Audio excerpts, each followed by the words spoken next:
Good morning to all students. I hope you are stay well at your home and you are doing your study, complete your copy on time and also learn it. Today we will start the second chapter of Beehive, the sound of music. First of all, we discuss about the part first of chapter second. Evelyn Glennie listened to sound without hearing it. Means Evelyn Glenny without hearing मतलब बिना सुने ही sound को सुन लेती थी।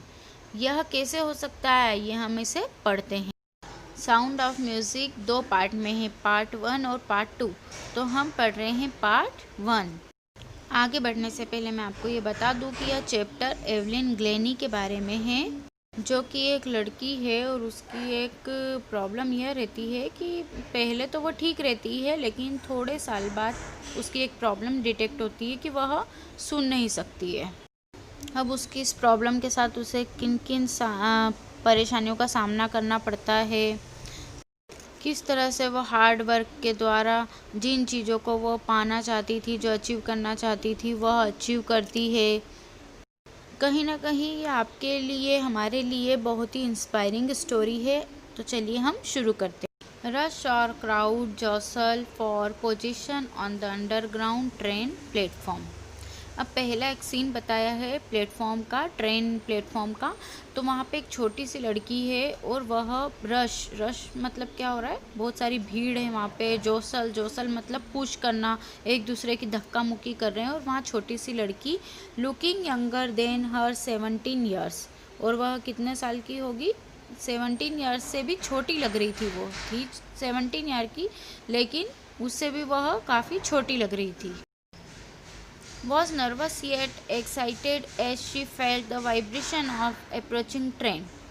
वह कैसी लग रही है, नर्वस भी है और एक्साइटेड भी है, क्योंकि वो महसूस कर रही है। फेल्ट मीन्स महसूस करना, वाइब्रेशन, जब ट्रेन पहुंचती है तो वाइब्रेट होता है, जैसे प्लेटफॉर्म वाइब्रेट होता है, तो वो उसको महसूस कर रही थी। It was her first day at the prestigious royal Academy of music in London and daunting enough for any teenager fresh from the Scottish form. उसका लंदन में प्रेस्टिजियस रॉयल एकेडमी जो जगह है वहाँ पर फर्स्ट डे था। और daunting enough, अब वह डरी हुई थी, मतलब डॉन्टिंग मीन्स डरा होना, क्योंकि वो डरी हुई थी थोड़ी सी। जैसे फर्स्ट डे रहता है, हमारा भी कभी स्कूल में रहता है फर्स्ट डे, तो हमें डर सा लगता है कुछ नई जगह पर। तो वो प्रेस्टिजियस रॉयल एकेडमी में जब जा रही थी म्यूज़िक के, लंदन का जो बहुत बड़ा था, तो वहाँ पर वो डर रही थी। और कहाँ से आई हुई थी वो, तो फ्रॉम स्कॉटिश फॉर्म, स्कॉटलैंड से आई हुई छोटी सी एक लड़की का वह डरी डरी सी थी। But this inspiring musician faced a bigger challenge than most. She was profoundly deaf. Inspiring musician का मीनिंग लेफ्ट साइड में लिखा हुआ है, a person who want to be a musician. जो पर्सन म्यूजिशियन बनना चाहता है उसको हम बोलते हैं aspiring musician. Faced a bigger challenge, उसको एक बड़ा चैलेंज फेस करना था, क्योंकि वह डिफ थी, इसलिए उसे और ज़्यादा ये चुनौती वाला उसका चैलेंज था। Evelyn Glennie loss of hearing had been gradual. जो एवलिन ग्लेनी की लॉस ऑफ हियरिंग जो थी, सुनने की क्षमता जो थी, वो है धीरे धीरे, ग्रेजुअल मतलब होता है धीरे धीरे कम हुई। Her mother remember noticing something was wrong when the 8-year-old Evelyn was waiting to play the piano.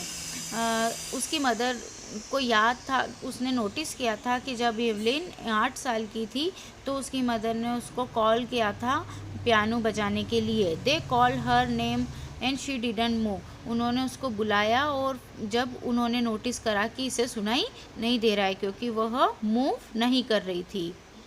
I suddenly realise she hadn't heard. जब उसकी मदर ने कहा कि मुझे रियलाइज़ हुआ कि वह सुन नहीं सकती। सेज इजेबल ग्लेनी, उसकी मदर का नाम है Isabel Glennie. For quite a while Evelyn managed to conceal her growing deafness from friends and teachers. Council means छिपाना। कुछ समय तक तो इवलिन ने अपनी डिफनेस के बारे में फ्रेंड और टीचर से छुपाया। But by the time she was 11 her marks had deteriorated and her headmistress urged her parents to take her to a specialist. But जब उसके मार्क्स जो थे डिटेरियोरेटेड मतलब पहले से कम आने लगे, जब वो 11 साल की हुई, तब उसकी जो हेड मिस्ट्रेस मतलब जो प्रिंसिपल थी, उन्होंने उनके पेरेंट्स को कहा कि इसे सीरियसली ले और इसे किसी स्पेशलिस्ट को दिखाएं। It was then discovered that her hearing was severely impaired as a result of gradual nerve damage. Seriously impaired means weak, कमज़ोर। बाद में पता चला कि जो उसकी हियरिंग कैपेसिटी थी वह धीरे धीरे कम होती गई है, वीक होती गई है, क्योंकि as a result of gradual nerve damage, उसकी जो एक नर्व थी वह डैमेज हो गई, इस कारण से उसकी सुनने की क्षमता कम हो गई। They were advised that she should be fitted with hearing aids and sent to a school for the deaf. Doctor ने एडवाइस दी कि इसके कानों में हियरिंग एड्स मतलब जो मशीनें लगाई जाती है वो लगाए, एड की जाए एंड उसे डेफ स्कूल में भेजा जाए। Everything suddenly looked black says Evelyn. Evelyn बताती है कि जैसे ही मैंने ये सब सुना तो मेरी आँखों के सामने एकदम ब्लैक हो गया, काला काला आँख हो गया। But Evelyn was not going to give up, उसने हार नहीं मानी। She was determined to lead a normal life, उसने दृढ़ निश्चय बनाया कि मैं एक नॉर्मल लाइफ जी कर बताऊँगी। And pursue her interest in music, और उसका इंटरेस्ट किस में था? म्यूज़िक में। उसने उसमें बहुत ध्यान प्रयास किया। परस्यू मीन्स प्रयास करना। One day she noticed a girl playing a xylophone and decided that she wanted to play it too. अब एक दिन उसने एक लड़की को नोटिस किया कि वह xylophone बजा रही है। उसने ये xylophone की एक पिक्चर दे के रखी है। xylophone आप देख सकते हैं, इसमें वुडन का बना हुआ होता है इसके अंदर। उसने डिसाइड करा कि वह भी यह बजाना सीखेगी।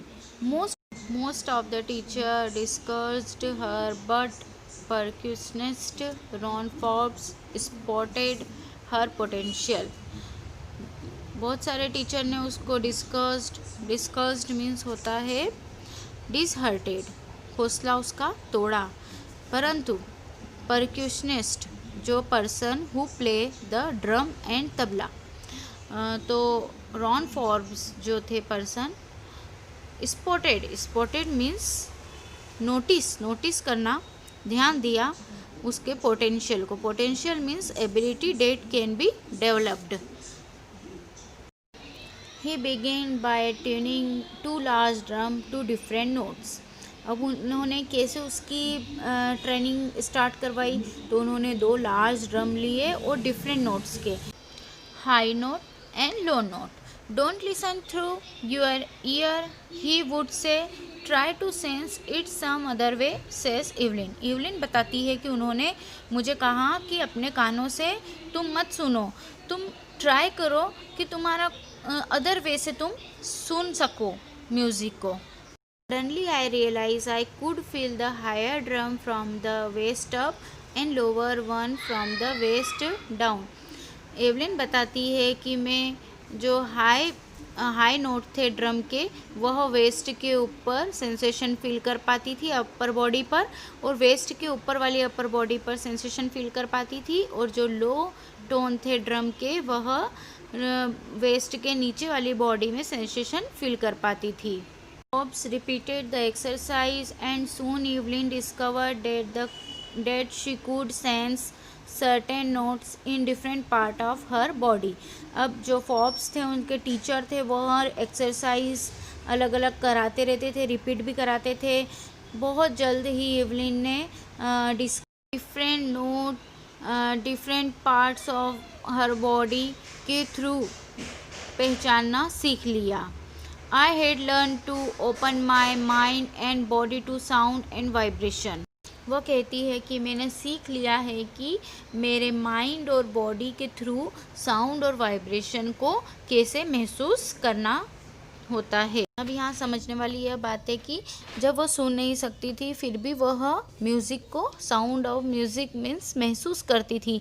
उसके बॉडी में कोई ऐसा पार्ट था जिसके थ्रू वह महसूस करती थी। The rest was share determination and hard work. कहीं ना कहीं उसे एक ऐसा क्लू मिल गया था कि उसे कैसे आगे बढ़ना है, तो वह था उसका determination and hard work. She never looked back from date point onward. आगे बढ़ने के बाद फिर उसने पीछे मुड़कर कभी नहीं देखा। She toured the United Kingdom. उसका टूर था यूनाइटेड किंगडम का with a youth orchestra. Orchestra के साथ में वह गई थी। By the time she was 16, उस समय उसकी उम्र 16 थी। She had decided to make music her life. उसने यह डिसाइड करा कि म्यूज़िक को उसकी लाइफ का एक पार्ट बनाएगी। She auditions for the royal Academy of music. जब उसका रॉयल एकेडमी मतलब जो एक एकेडमी थी वहाँ पर म्यूज़िक का ऑडिशन दिया उसने। Score one of the highest mark in the history of academy. उसका जो स्कोर था एवलिन का वह हिस्ट्री मीन्स जो भी पार्टिसिपेंट अभी तक आए थे इतना स्कोर किसी ने भी पिक नहीं करा था जितना कि एवलिन ने किया था। She gradually move from orchestra work to solo performance. अब धीरे धीरे उसने ऑर्केस्ट्रा वर्क से सोलो परफॉर्मेंस देने लगी।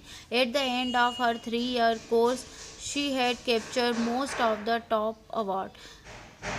रॉयल एकेडमी ऑफ म्यूज़िक में जब उसका 3 साल के कोर्स के बाद उसने टॉप अवार्ड कैप्चर किए, बहुत सारे टॉप अवार्ड कैप्चर किए। Now we will continue this chapter on tomorrow. I hope you have enjoyed this chapter.